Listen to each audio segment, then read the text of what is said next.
मसला बनाउनलाई यस्तो यस्तो चाहिने रहेछ अन्जिर दालचिनी नरिवल काजु पेस्ता खसी ठुकेर छु है मका अले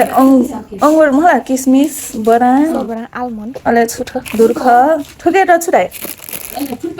खुरपानी अले अलैँची सुकमेल ल्वाङ मिश्री यो ढिक्का नभएर यस्तो प्याकेटमा हैन गर्नु लाग्यो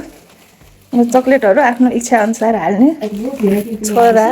सुपारी गुए ओ यत्रो थरी चाहिने रहेछ है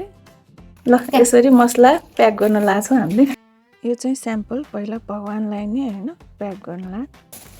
यो चाहिँ हाम्रो इच्छा अनुसार राख्ने हैन कतिवटा हाल्ने चाहिँ यसरी प्लास्टिकमा हालेर सबै अब लेग माउजी कतिवटा बनाउने अब यसमा राखेपछि चट्ट हैन जन्ते आउनेहरुलाई जन्ते जान्नेलाई हैन जान्नेलाई पनि पाकै गर्न आउनेलाई पनि यस्तो दिनुपर्ने है हाम्रो नेवारी कल्चरमा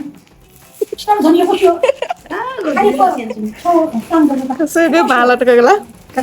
चट्टे चौका चकलेट बनाउने भाला चौका यसरी चाहिँ अब एउटा एउटा हालेर यसरी प्याक गर्ने हैन मिलेर यो कतिवटा हाल्ने अब आफ्नो इच्छा अनुसार चाहिँ हाल्ने यो सामान किन्ने बेला पनि अलि होस गर्नुपर्छ है कहिले त्यो धेरै किन्दाखेरि हुन्छ नि राम्रो प्रोडक्ट राम्रो सामान चाहिँ किन्नु पर्यो हैन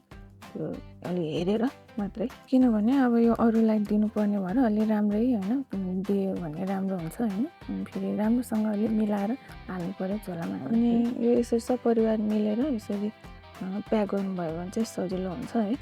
अनि यो बसेर प्याक गर्नुभन्दा यो अलि उठेरै प्याक गर्दा चाहिँ सजिलो होला जस्तो भएर यसरी यो गर्ने बेला पनि यो एक थरी चाहिँ मिलेर कसले कुन हाल्ने चाहिँ नदोरोस् भनेर यसरी गर्दा हुन्छ हैन